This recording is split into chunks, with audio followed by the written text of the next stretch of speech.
Hola YouTube, hoy hemos llegado al capítulo final de esta serie, y voy a hablar del transporte colectivo más popular del Valle de México, la microcombi o pesero, y bien comenzamos. En la actualidad los microbuses, las combis son el transporte por excelencia, ya que abarcan toda la zona metropolitana, y otros municipios del Estado de México, que no está cerca de la Ciudad de México. El pasaje mínimo autorizado por Secretaría y Transportes del Estado de México es de 12 pesos, pero según la distancia te van a cobrar este transporte. Se mueven la mayoría de las personas, y casi todas son líneas alimentadoras al metro de la Ciudad de México, y al tren suburbano y Mexibus.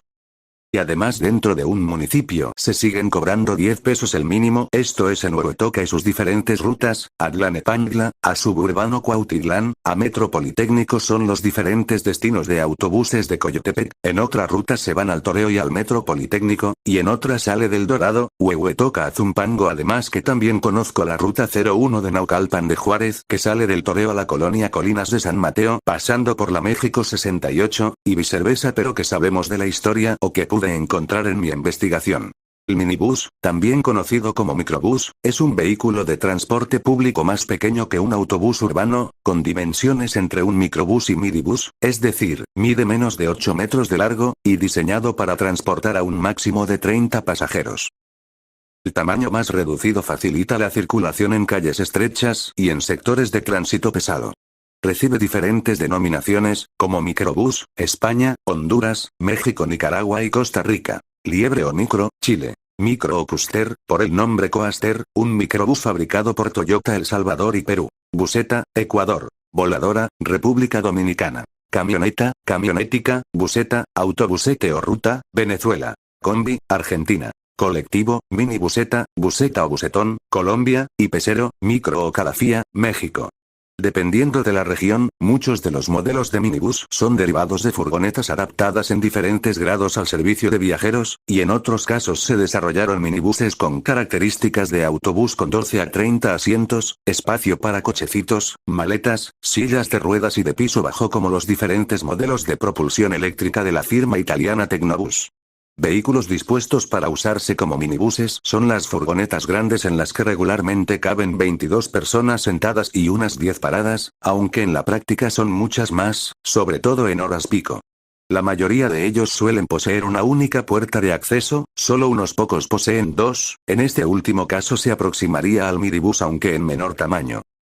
Está muy bien, pero nos vamos a centrar en México ya que son parte de una cultura. También conozco la ruta San Bartolo Prados Sur y Castera en Tultitlán, ya que muchos años vivía allá, pero bueno, sigo con el tema del vídeo. En la Ciudad de México, empezaron a finales de los años 60 como taxis de ruta fija, taxi colectivo, y eran mejor conocidos como peseros porque su tarifa era de 1 peso de aquellos años. En los 70, se adoptaron las Volkswagen Combi y se siguieron usando algunos modelos de coches grandes, Ford LTD, Ford Maverick, Chevy Impala. Los microbuses, también, peseras o peseros, tienen rutas fijas que prácticamente cubren todas las colonias de la Ciudad de México y sus municipios aledaños. Algunas rutas se han convertido en grandes consorcios subdivididos en ramales y que administran docenas de unidades. El pasaje mínimo que se paga a abril del 2017 por viaje en un microbús es de 5,50 a 6 pesos y 50 centavos mexicanos. Los peseros nacen de la necesidad de aumentar las redes de transporte debido a la densidad poblacional que aconteció a partir de los años 70, al igual que en Buenos Aires, Argentina, en la década de 1930. En la Ciudad de México, gracias al advenimiento de la combi de VW, el pesero pronto fue tomando forma y, al igual que en Argentina, en un tiempo relativamente corto los automóviles sedán dejaron de usarse y dieron paso a ciertos tipos de minibuses con motor a gasolina de las tres principales marcas, Chrysler, Ford y GM, mayoritariamente, además de las propias VW Combi y otras marcas. Posteriormente, otras marcas llegarían y las van también se suman a ello, y así nació el concepto de combi. Con el paso del tiempo, algunas rutas han cambiado sus unidades por autobuses a diésel que reemplazaron a los de gasolina, así como diferentes tipos de configuración según la ruta. Aunque muchos prefieren el autobús con cofre, muchos microbuses siguen circulando, pero se prevé su sustitución por autobuses en distintos corredores viales, que no son más que rutas de autobuses que reemplazarían a las de los peseros. En cuestión administrativa, el color de las carrocerías cambió a blanco con una franja en rojo oscuro, flanqueada por delgadas franjas en color naranja. A principios de los años 90, tras la introducción de gasolinas con menor contenido de azufre, el gobierno de la ciudad ordenó un nuevo esquema de pintura ecológico que consiste en dividir la altura de la carrocería en 3 partes iguales. Las 2 partes superiores van en color gris claro, mientras que la parte inferior se pinta en verde medio. Desde entonces, se pinta la carrocería de los camiones más grandes y algunas combis en 2 tonos de verde, y desde octubre-diciembre de 2007, verde pasto con una franja blanca en medio, la cual no está autorizada. Esta configuración persiste al día de hoy y aunque es un requisito para pasar la revista anual, excepto la última, varios microbuseros, los choferes o conductores, alteran los colores y otras características externas, como la nomenclatura de la ruta a la que pertenece la unidad y el número de placa, haciendo uso de caracteres tipográficos exóticos y de difícil lectura, en un afán de los operadores por personalizar sus unidades, convirtiéndolas también en una colección de accesorios tales como loreras, alerones, estribos aerodinámicos, tubos de escape, partes cromadas, juegos de luces, bocinas musicales, adhesivos para decoración, largas antenas y otros similares. Hay un importante número de tiendas de refacciones dedicadas a partes y accesorios para microbús, y se ha ido desarrollando toda una industria. Por otro lado, es muy frecuente que el conductor se haga acompañar de un cacharto, el ayudante que cobra el pasaje y que, eventualmente, también será conductor. En varias rutas importantes de la Ciudad de México, los microbuses han sido reemplazados paulatinamente por transportes de mayor capacidad, en los que el pasaje viaja de manera mucho más segura y cómoda. En un primer momento, se usaron calcomanías amarillas de permiso metropolitano para poder operar hacia el Estado de México y viceversa, pero unos años después se creó un nuevo tipo de placa para que los concesionarios de las rutas pudieran cruzar al Estado de México dentro de su ruta. A esto se le denominó placa de transporte metropolitano, la cual consta de 4 elementos básicos. Nominación de la placa, transporte metropolitano, clave de identificación para operación en la Ciudad de México. Por ejemplo, 710.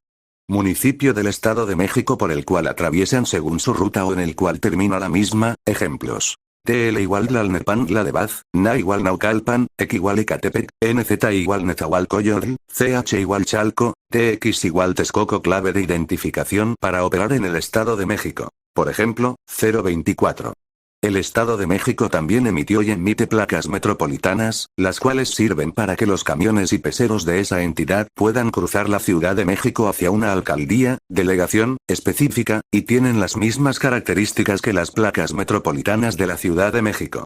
Sin embargo, la primera clave de identificación para operación es la del Estado de México, seguida del municipio conurbado autorizado y la clave de la Ciudad de México. Para los años recientes, la placa metropolitana del Estado de México incluye el diseño de la montaña en la clave del Estado de México y la imagen del Ángel de la Independencia en la clave de la Ciudad de México, mientras que el esquema para esta última no contiene detalles gráficos. Sin embargo, algunas rutas de autobuses de la ciudad usan placas metropolitanas de transporte, a pesar de que sus rutas no llegan a ninguna parte del Estado de México. Por ejemplo, la Ruta 1, en su trayecto de la Colonia Progreso Nacional hacia la Alberca Olímpica Francisco Márquez, al sur de la ciudad. También hay algunos peseros que realizan ruta metropolitana contando con placas emitidas en la Ciudad de México y no usan las placas de transporte metropolitano. Claro, todo esto es cierto, ¿y qué más puedo decir del transporte colectivo? Bueno, vemos. Al ser la 4ª ciudad más grande del mundo y la zona metropolitana más grande de México, cuenta con una de las redes de metro más grandes del mundo, el Metro de la Ciudad de México y redes de transporte público motorizado integradas por miles de autobuses, microbuses y vagonetas colectivas de baja capacidad, semipúblicos. 3 autobuses públicos pertenecientes al gobierno de la Ciudad de México, como la red de transporte de pasajeros, sistemas eléctricos pertenecientes al servicio de transportes eléctricos como el trolebús, tren ligero y el cablebús, así como taxis concesionados y privados a través de software de aplicación móvil como Uber y Cabify. El transporte privado tiene el automóvil convencional como su principal elección, siendo los vehículos más numerosos, más de 1 millón de ellos, pero en los que se realiza, en proporción, la menor cantidad de viajes y transporta una menor cantidad de personas. Otra opción de movilidad urbana privada que ha crecido en las últimas 2 décadas es el ciclismo, que aunque concentra un porcentaje bajo en relación a los sistemas motorizados, puede ser la opción más rápida en horas de máxima afluencia vehicular. Otro medio de transporte es el peatonal, pero debido a la focalización de las mediciones de movilidad urbana en transportes motorizados, las cifras y datos de experiencia de viaje, así como la infraestructura y el presupuesto oficial para las y los peatones en la ciudad son prácticamente nulo. El transporte público motorizado de la Ciudad de México es calificado como de malo e inseguro por sus usuarios y usuarias, específicamente por la alta incidencia de asaltos y robos así como vejaciones, abusos y acosos sexuales a las mujeres, y enfrenta problemáticas como ineficiencia, ineficacia, ser una mala experiencia de viaje generalizada, carecer de coordinación entre autoridades de distinto tipo en su dimensión metropolitana, falta de regulación y supervisión oficial e incapacidad generalizada para dar atención a la demanda de servicio, así como una alta inequidad hacia formas de transporte no motorizadas. Se presentan en promedio 41 accidentes diarios en la capital, de los cuales el 30% suelen ser atropellos de vehículos a peatones. Una de las principales causas de muerte entre jóvenes de la Ciudad de México son, precisamente, los accidentes de tránsito en los cuales se asocia mayoritariamente el consumo de alcohol y el exceso de velocidad. Otras problemáticas asociadas al transporte en la Ciudad de México son los altos niveles de contaminación, asociados directamente a miles de fallecimientos anuales, y la reducción de la calidad de vida en sus habitantes, ya que una persona habitante de la Ciudad de México promedio pierde 2 horas al día debido a las congestiones vehiculares. En octubre de 2019, el alcalde de la Ciudad de México, al firmar la C40 Clean Air Cities Declaration, declaración de C40 por un aire limpio en las ciudades, ha reconocido que respirar aire limpio es un derecho del ser humano y se ha comprometido a trabajar junto con otras ciudades para formar una coalición mundial a favor del aire limpio. Este es un sistema de transporte público de una proporción menor a los camiones o autobuses. Estos también son conocidos como la micro y el pesero. Hay 106 rutas en todo el Distrito Federal, con 1.163 recorridos, que abarcan vías primarias y secundarias. No existe un mapa oficial con las rutas. Las tarifas inician en 5 pesos y van aumentando de acuerdo con el kilometraje recorrido. 26-27 Estos están organizados en casi un centenar de rutas, agrupaciones que prestan su servicio en una zona restringida de la capital, concesionadas, que son supervisadas por la Secretaría de Transporte y Vialidad del Distrito Federal, SETRAVI-DF. En 2002, la SETRAVI-DF tenía un padrón de 27.928 vehículos registrados con placas para el transporte colectivo de pasajeros, amén de 105.000 taxis. Esto en la Ciudad de México. En el estado es diferente, el mínimo está en 12 pesos, y de igual manera te cobran según los kilómetros recorridos. De Huehuetoca a Cuautitlán serán 20 pesos y hasta el Politécnico, 35 pesos, nada como el metro, ¿verdad? O el Mexibus, además. Que si la inseguridad está mal, si no chocan te asaltan, y si no estos datos. Asaltos al transporte público en el Estado de México. De acuerdo al Secretariado Ejecutivo del Sistema Nacional de Seguridad Pública, el Estado de México es en realidad el estado con la mayor cantidad de carpetas de investigación o denuncias por el robo a transporte público delictivo en lo que va del año 2021.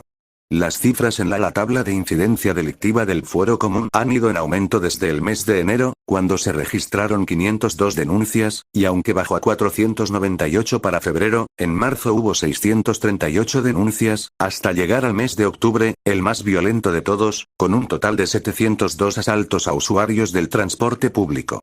La incidencia delictiva es la presunta ocurrencia de delitos registrados en averiguaciones previas iniciadas o carpetas de investigación, reportadas por las Procuradurías de Justicia y Fiscalías Generales de las entidades federativas.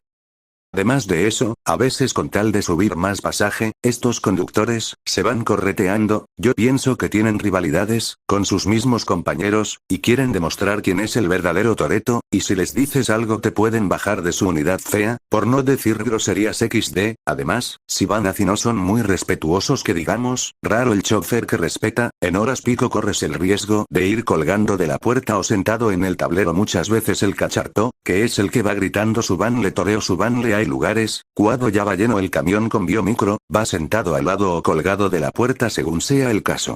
Además a veces van con su familia o la novia, a pesar que lo tienen totalmente prohibido, pero es parte de una tradición, y una cultura, del chofer, pero que es la definición de colectivo. En toda la serie no la he dicho porque he decidido dejarla al final. Pertenece a un grupo de personas o es compartido por cada uno de sus miembros. Negociación colectiva 2. Nombre masculino conjunto de personas que tienen problemas e intereses comunes. El colectivo de funcionarios. Es decir que el transporte de carácter colectivo es que a cada quien se le va a cobrar una tarifa, y esta tarifa tiene que llegar a un costo total, para no pagar todo, y bueno el transporte público colectivo, es, y, será necesario, y que más veremos, en el futuro el tren suburbano llegará a Huehuetoca, habrán más trabajos de modernización en el metro, Mexibus y Mexicable tendrán más ampliaciones, al igual que el cablebús, solo el tiempo lo dirá. Si te gustó el vídeo comparte, comenta y suscríbanse, adiós.